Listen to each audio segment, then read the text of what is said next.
பள்ளிப்பட்டி ஊராட்சி ஒன்றிய தொடக்கப்பள்ளியில் என்னோடு பணியாற்றக்கூடிய 5 ஆசிரியர்களோடு கல்வி, மாணவனுடைய வளர்ச்சி, பள்ளியினுடைய நலத்திட்டங்கள், பள்ளியினுடைய மாணவர்களுக்கு தேவையான சிறப்பம்சங்கள் குறித்து அவர்களோடு ஆய்வு செய்து அவர்களுக்கு உண்டான வழிகாட்டுதல்கள் மேற்கொண்டு வருகின்றேன்.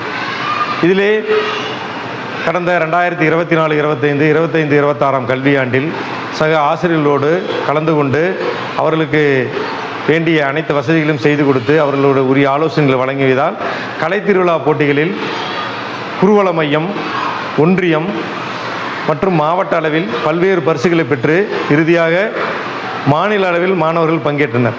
இது எங்கள் அருகில் உள்ள எங்களது ஒன்றியத்தில் உள்ள அனைத்து பள்ளிகளுக்கும் ஒரு முன்னுதாரணமான ஒரு நிகழ்வாக இந்நிகழ்ச்சி கருதப்படுகிறது. அனைத்து அலுவலர்களும் இதுபோன்று சிறப்போடு மற்ற பள்ளிகளும் நடைபெற வேண்டும் என்று தலைமை ஆசிரியர் கூட்டத்திலேயே கேட்டுக்கொள்ளும் அளவிற்கு ஒரு சிறப்பம்சமான ஒரு செயல்பாடாக இருந்தது. மேலும் இது போன்ற சிறப்பான ஒரு நிகழ்வுகளை ஏற்படுத்தியதால் பெற்றோர்கள் மற்றும் பொதுமக்கள் பள்ளியினுடைய வளர்ச்சிக்காக புரவலர் நிதியை வாரி வழங்கினர். இது அனைத்தும் பள்ளியினுடைய வளர்ச்சிக்கான, மாணவர்களுடைய வளர்ச்சிக்கான செயல்பாடுகளாக கருதப்படுகிறது. பள்ளியினுடைய நற்பெயர் என்பது பெற்றோர் மற்றும் பொதுமக்களால் பெரிதும் பாராட்டப்பட்டது.